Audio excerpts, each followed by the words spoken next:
स्वागत है आप सभी का हमारे चैनल की एक बिल्कुल ही नई वीडियो के अंदर, जहां पर आज की इस वीडियो के अंदर हम बात करने वाले हैं मार्वल एनिमेशन की तरफ से आने वाली उनकी लेटेस्ट सीरीज के बारे में, जिसका नाम है आइज ऑफ वकांडा। और ये आइज ऑफ वकांडा मार्वल की एक लेटेस्ट एनिमेटेड सीरीज है, जिसके अंदर टोटल 4 एपिसोड्स हैं। लेकिन एक छोटी सीरीज होने के बाद भी इस सीरीज की स्टोरी काफी अच्छी है और साथ ही इस सीरीज के एनिमेशन पर मार्वल ने बहुत ही अच्छा काम किया है। लेकिन मार्वल की एनिमेटेड सीरीज सिर्फ और सिर्फ इंग्लिश में अवेलेबल है और इसी वजह से मैं आप सबके लिए आज की वीडियो में इस सीरीज को एक्सप्लेन करने वाला हूँ, ताकि आप सब इस सीरीज की स्टोरी को जानकर एंजॉय कर सके।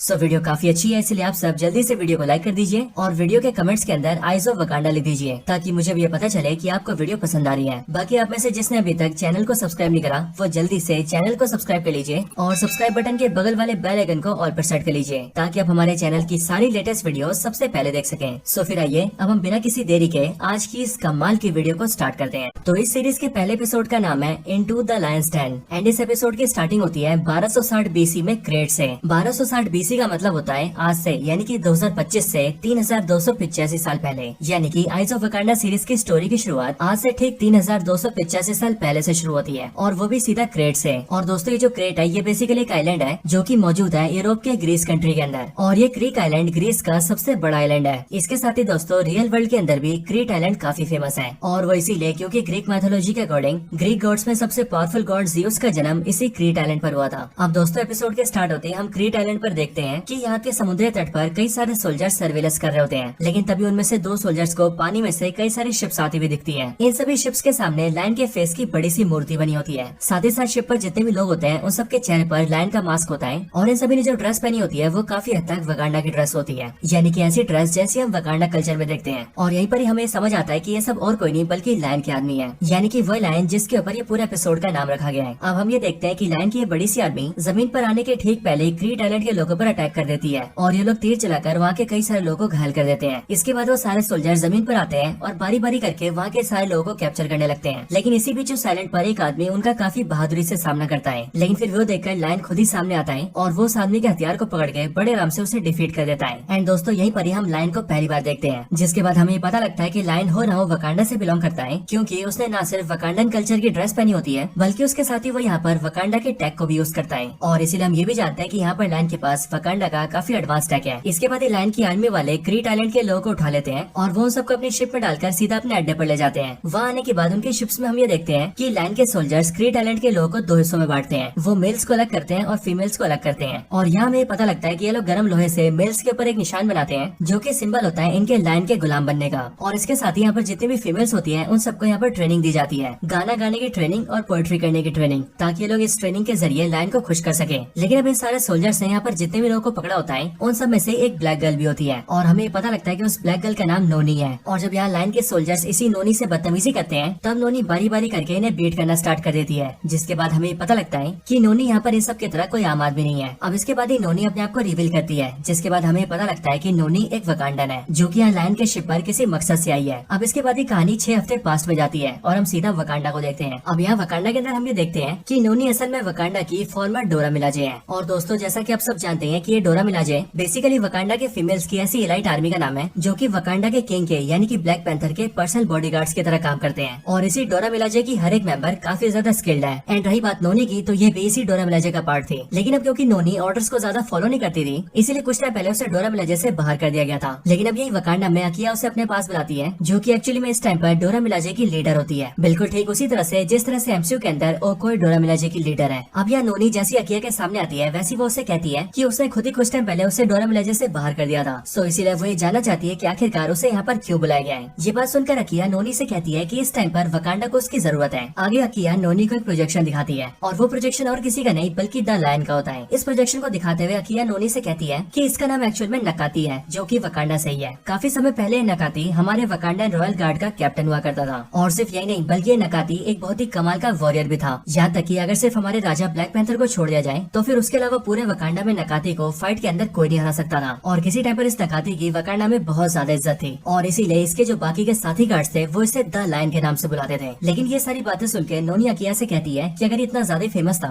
और वकांडा में इस लायन की इतनी ज्यादा इज्जत थी तो आखिरकार मैं इसके बारे में क्यों नहीं जानती। इसी बात पर अकिया नोनी को बताती है कि ये वकांडा की सीक्रेसी का हिस्सा है। असल में वकांडा में बहुत सारे सीक्रेट छुपे हैं, और इसीलिए जब जिसके लिए जो सीक्रेट जानना जरूरी होता है उसे सिर्फ वही सीक्रेट बताया जाता है। और अब तुम्हें ये सीक्रेट इसीलिए बताया जा रहा है क्योंकि ये जो लायन है इसने वकांडा को धोखा दिया है। ये वकांडा वकांडा से धोखा करके यहाँ से भाग चुका है और अपने भागने के साथ साथ ही अपनी आर्मी के कई सारे सोल्जर्स भी ले गए हैं। वो सारे सोल्जर्स जो कि इसके लिए वफादार थे। लेकिन सिर्फ ये नहीं बल्कि इन सबके साथ साथ वो वकांडा के कई सारे पावरफुल हथियार और कई सारे खतरनाक आइटम्स भी अपने साथ चोरी करके ले गए। और वकांडा के जो भी वेपन्स और खतरनाक आइटम्स अपने साथ चोरी करके ले गए, वो सभी चीजें इतनी ज्यादा पावरफुल और खतरनाक है कि उनके इस्तेमाल से बाहरी दुनिया के अंदर बहुत सारी गलत चीजें कर सकता है। वो उन चीजों से और भी कई खतरनाक चीजें बना सकता है, काफी पावरफुल वेपन्स क्रिएट कर सकता है और तो और वो खुद का एक पूरा किंगडम भी बना सकता है। और अगर उसने ऐसा कर लिया तो फिर उसका किंगडम इतना पावरफुल होगा कि वो वकांडा के किंगडम को भी हिलाकर रख देगा। इन सबके साथ ही लायन को वकांडा के बहुत सारे बड़े बड़े सीक्रेट्स भी बताएं एंड इसीलिए अगर उसने वकांडा को नुकसान पहुंचाना चाहा तो वो वकांडा को बहुत ज्यादा नुकसान कर सकता है। इसीलिए वो लायन इस टाइम पर वकांडा के लिए सबसे बड़ा खतरा है। लेकिन अब तक हमने लायन को मारने के लिए कई सारे सोल्जर्स भेजे थे और वो सभी सोल्जर्स वकांडा के सबसे ट्रेंड सोल्जर्स थे, लेकिन उनमें से कोई भी सोल्जर जिंदा वापस नहीं आया और लायन ने उन सबको मार दिया। और ऐसा इसीलिए हुआ क्योंकि उन सारे सोल्जर्स को लायन ने ट्रेनिंग दी थी। और आखिरकार कोई चेला अपने गुरु से कैसे जीत सकता है। लेकिन नोनी, अगर मैं तुम्हारी बात करूँ तो तुमने उससे ट्रेनिंग नहीं ली है। इसके अलावा तुम्हारी फाइटिंग स्किल्स भी काफी कमाल की है और तुम दुश्मन के इलाके में चुपचाप घुसने में भी काफी माहिर हो। और इसीलिए मैं चाहती हूँ कि तुम लायन के अड्डे में घुसो, लायन को एलिमिनेट कर दो, यानी कि उसे जान से मार दो। और साथ ही लायन ने वकांडा से जो भी एडवांस चीजें चोरी की है वो सब लेकर वापस वकांडा जाओ। और अगर तुम इस मिशन को पूरा करती हो तो मैं तुम्हें एक बार फिर से डोरा मिलाजे में वापस ले लूंगी। अब इसके बाद ये फ्लैशबैक खत्म होता है और कहानी सीधा प्रेजेंट टाइम में आती है। प्रेजेंट टाइम में हम ये देखते हैं कि नोनी धीरे धीरे करके लायन के सारे सोल्जर्स पर अटैक कर देती है और जो भी नोनी से फाइट करने आता है नोनी अल्टीमेटली उसे डिफीट कर देती है। अब इन सभी को डिफीट करने के बाद नोनी सीधा लायन के पास पहुंचती है, जो कि इस टाइम पर शिप के ऊपर वाले हिस्से में होता है। लेकिन अब क्योंकि लायन को भी ये पता लग गया होता है कि नोनी यहाँ पर उसके सोल्जर्स को डिफीट कर रही है एंड हो नाउ वो वकांडा से उसे यहाँ पर मारने आई है, इसीलिए लायन भी नोनी के पहुंचने से पहले खुद को तैयार कर लेता है एंड वो अपने सारे एडवांस वेपन्स को अपने हाथों में ले लेता है। यहाँ नोनी से मिलने के बाद लायन उससे कहता है कि अकिया ने अब तक मुझे मारने के लिए वकांडा के कई सारे पावरफुल वॉरियर्स को भेजा था, लेकिन वो सबके सब मेरे चेले निकले, इसीलिए वो लोग मेरे सामने टिक नहीं पाए और इसीलिए अब तुम पहली ऐसी वॉरियर हो जिसे मैंने कभी ट्रेन नहीं किया है। इसके साथ ही मैं तुम्हारी दाद देता हूँ क्योंकि तुम यहाँ तक आ गई हो, क्योंकि यहाँ से इससे पहले तक मुझ तक कोई भी नहीं पहुँच पाया था। पर इन सबके बाद नोनी उससे कहती है कि आखिरकार वो ऐसा क्यों कर रहा है। वो वकांडा के रॉयल गार्ड का कैप्टन हुआ करता था और पूरे वकांडा में उसकी बहुत ज्यादा रिस्पेक्ट भी थी, सो आखिरकार उसने ऐसा क्यों किया। नोनी की इन सारी बातों को सुनने के बाद लायन उससे कहता है कि तुमने सही कहा, मैं वकांडा के रॉयल गार्ड का कैप्टन हुआ करता था, लेकिन उसके साथ ही मैं वकांडा का एक बहुत ही बड़ा एजेंट भी था जो कि एक स्पाई की तरह काम करता था। असल में मेरी तरह वकांडा के पास बहुत सारे स्पाइस थे और हम सभी स्पाई और एजेंट्स को वकांडा में हतूत सिराजे कहा जाता था, लेकिन अब ये नाम बदल चुका है और अब इसीलिए वकांडा के स्पाई और एजेंट्स को कहा जाता है वॉर डॉग्स। ये वॉर डॉग्स असल में वकांडा के स्पाइस का एक सीक्रेट नेटवर्क है, एक ऐसा सीक्रेट नेटवर्क जिसे वकांडा ने पूरी दुनिया में फैला रखा है और वकांडा इस वॉर डॉग्स के सारे एजेंट से वो सारे काम करवाता है जो काम वकांडा करवाना चाहता है। लेकिन सही मायनों में ये सारे वॉर डॉग्स वकांडा की कठपुतलियां हैं और इसीलिए वकांडा इन सारे स्पाई के जरिए उन सारे मिशंस को पूरा करता है जिनसे कि वकांडा की असली पावर दुनिया से छुप कर रहे और जो भी वकांडा की सच्चाई दुनिया के सामने लाता है या फिर वकांडा के लिए खतरा बनता है, उन सभी को वकांडा इन्हीं वॉर डॉग्स के जरिए खत्म करवा देता है। और अब क्योंकि मैं भी किसी टाइम पर वॉर डॉग्स का हिस्सा हुआ करता था, इसीलिए वकांडा ने मुझे भी एक बार मिशन पर भेजा था वकांडा से बाहर। लेकिन जब मैंने वकांडा से बाहर आकर बाहरी दुनिया को देखा तब मुझे समझ में आया कि वकांडा सिर्फ और सिर्फ मेरा इस्तेमाल कर रहा है और मैं वकांडा के लिए सिर्फ उसकी कठपुतली हूँ, जो कि जीऊं या मरूं उससे वकांडा को कोई लेना देना नहीं है। और फिर इसीलिए मैंने ये फैसला किया कि मैं वकांडा का बताया हुआ रास्ता क्यों चुनूं जबकि मैं खुद के बनाए हुए रास्ते पर चल सकता हूँ। और फिर इसीलिए मैंने अपने कुछ साथियों को अपने साथ लिया और वकांडा से बाहर निकल गया और अब मैं बाहर अपनी ऐसी दुनिया बनाऊंगा जो कि मेरे इशारे पर चलेगी और इसीलिए बाहर मैं अपनी खुद की दुनिया बनाऊंगा और मेरी उस दुनिया में सब लोग आजाद होंगे। लेकिन ये बात सुनकर नोनी लायन से कहती है कि अगर तुम्हारी दुनिया में सब लोग आजाद होंगे तो आखिरकार तुमने यहाँ पर सभी लोगों को जंजीरों से क्यों बांध रखा है और क्यों तुम उन सबको उनकी मर्जी के खिलाफ गुलामी करवाते हो। लेकिन दोस्तों यहाँ पर लायन की बातों से हमें ये पता लगता है कि वो कहने को तो लोगों को फ्रीडम देना चाहता है, बट एक्चुअली में वो सभी लोगों को अपना गुलाम बनाना चाहता है और उन सब पर राज करना चाहता है। लेकिन अब इसके बाद ही नोनी लायन से कहती है कि उसे उसकी बातों से कोई मतलब नहीं है, वो बस यहाँ पर अपने मिशन को पूरा करने आई है और उसका मिशन है उसे वकांडा वापस ले जाना। और अब इसीलिए या तो लायन उसके साथ जिंदा वकांडा जाएगा या फिर वो लायन को मार के उसकी लाश को वकांडा ले जाएगी। अब ये बोलने के बाद ही उन दोनों के बीच फाइट स्टार्ट होती है, जिसके बाद पहले तो इस फाइट के अंदर लायन नोनी पर काफी भारी पड़ता है, लेकिन फिर अल्टीमेटली नोनी उसे फाइट में डिफीट कर देती है एंड देन वो लायन से कहती है कि अब वो उसे वकांडा लेकर जाएगी। लेकिन दोस्तों यहाँ लायन के पास एक आखिरी प्लान होता है और इसीलिए वो नोनी से कहता है कि अब तो वो मरते दम तक आजादी से जिएगा। और फिर ये बोलने के बाद ही वो सारी चीजों को ब्लास्ट करने लगता है। यहाँ पर नोनी भी ये चीज समझ जाती है और वो इसीलिए जल्दी से पानी के अंदर कूद जाती है, जिसके बाद देखते देखते ब्लास्ट होता है और लायन उस ब्लास्ट में मारा जाता है। अब इसके बाद ही नोनी वापस वकांडा आती है और वहाँ आकर अकिया से मिलती है। अकिया नोनी को उसके किए हुए काम के लिए शाबाशी देती है, लेकिन नोनी उससे कहती है कि उसने अपने मिशन को पूरा नहीं किया है। उसका मिशन था लायन को पकड़ना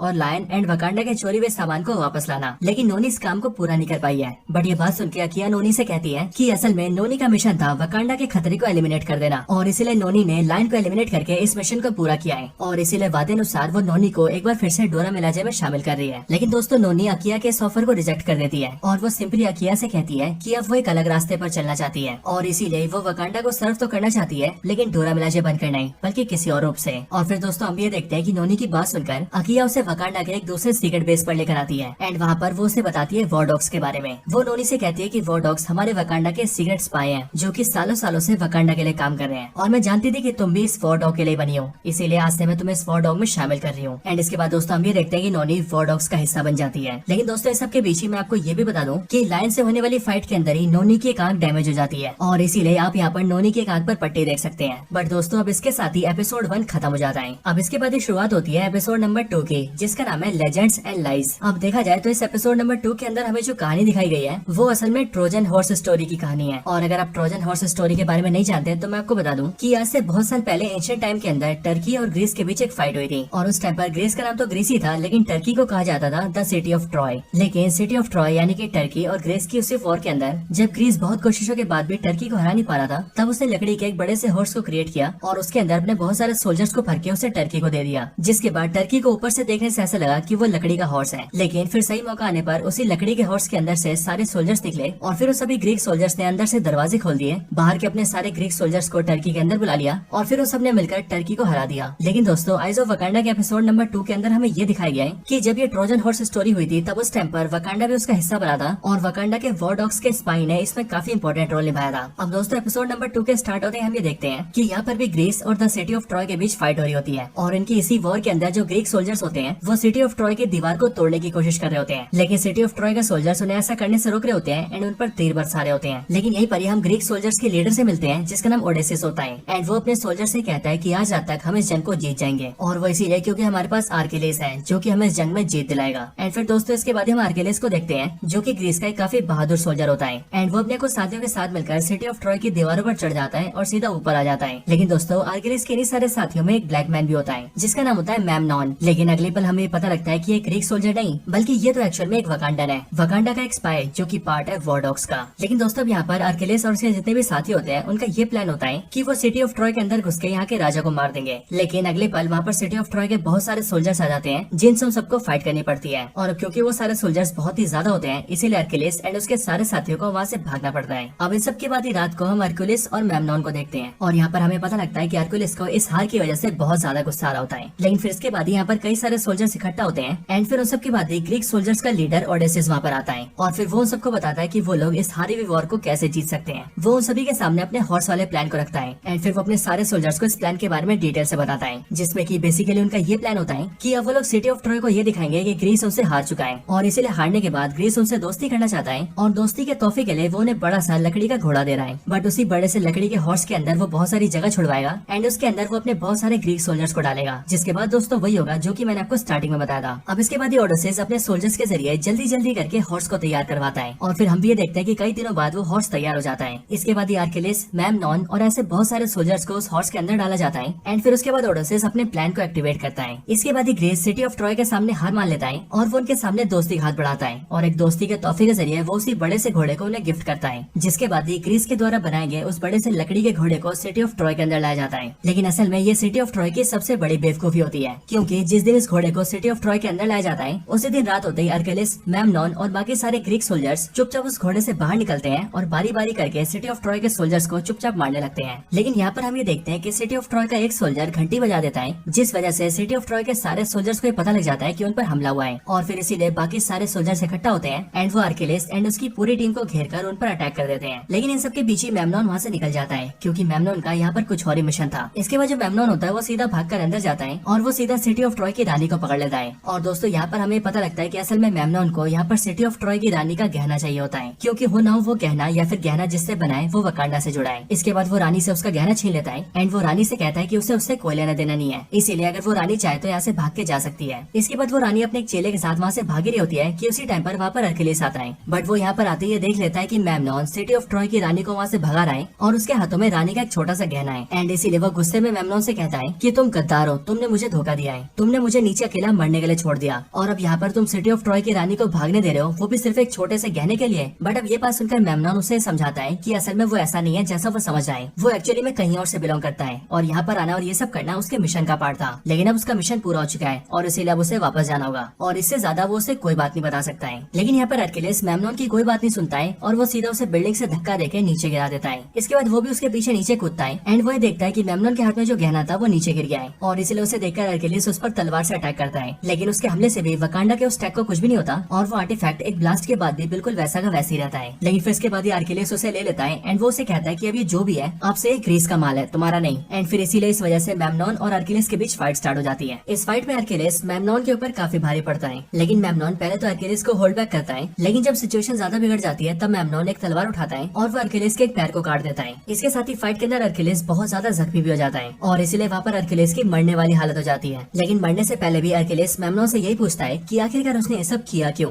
जो सुनकर मेमनॉन अर्किलिस को जवाब देता है कि जिस तरह से अर्किलिस अपने देश ग्रीस के लिए ये सब कर रहा है, बिल्कुल वैसे वो भी ये सब अपने देश के लिए कर रहा है। लेकिन फिर इसके बाद ही अर्किलिस की वहीं पर मौत हो जाती है और फिर इसीलिए मेमनॉन उसे वहाँ पर श्रद्धांजलि देता है एंड फिर वो वहाँ से सीधा वकांडा निकल जाता है। इसके बाद कहानी 6 महीने आगे जाती है और 6 महीने बीत जाने के बाद हम वकांडा में सीधा मेमनॉन को देखते हैं, जो कि अर्किलिस से होने वाली फाइट में थोड़ा सा जख्मी हो गया था और इसीलिए वो यहाँ पर एक स्टिक के जरिए चल रहा होता है। लेकिन फिर अगले पल हमें मेमनॉन का असली नाम पता लगता है और हम ये जानते हैं कि उसका असली नाम बकाए है। अगले पल वहाँ पर नोनी आती है, वही नोनी जो कि एपिसोड 1 के अंदर वॉर डॉग्स का हिस्सा बनी थी। लेकिन इस टाइम पर वो काफी ज्यादा बूढ़ी होती है और हमें पता लगता है कि ये कहानी एपिसोड 1 की कहानी से काफी ज्यादा फ्यूचर में है। इसके साथ ही इस टाइम पर ये जो नोनी है वो वॉर डॉग्स की डायरेक्टर बन चुकी है और इसीलिए उसने मेमनॉन को यानी कि बकाई को इस मिशन पर भेजा था। अब यहाँ पर बकाई और नोनी आपस में बातचीत करते हैं, जिसके बाद ही बकाई नोनी से कहता है कि वो उसे अगले मिशन पर भेज दे और फिर इसके लिए नोनी भी तैयार हो जाती है। लेकिन फिर इसके साथ ही एपिसोड 2 भी खत्म हो जाता है। तो दोस्तों ये थी video eyes of Wakanda series के एपिसोड नंबर 1 और 2 की स्टोरी के ऊपर। बाकी बचे हुए एपिसोड नंबर 3 और एपिसोड 4 की स्टोरी मैं आपको अगले वीडियो में बताऊंगा। सो उसके लिए आप सब मेक श्योर कर लीजिए कि आप सबने चैनल को सब्सक्राइब कर रखा हो और सब्सक्राइब बटन के बगल वाले बेल आइकन को ऑल पर सेट कर रखा हो, क्योंकि अगर आपने चैनल को सब्सक्राइब करने के साथ बेल आइकन को ऑल पर सेट किया होगा तब जाकर आपको वीडियो का नोटिफिकेशन आएगा। सो मेक श्योर कर लीजिए कि आपने ये सब कर रखा हो। बाकी आपको वीडियो पसंद आई हो तो आप वीडियो को लाइक करना, कमेंट्स में आपको कुछ कहना हो तो वो भी जरूर कहना और इस वीडियो को अपने फ्रेंड्स के साथ शेयर भी कर देना। बाकी दोस्तों मैं मिलता हूँ आपसे नेक्स्ट वीडियो के अंदर, लेकिन तब तक के लिए गुड बाय।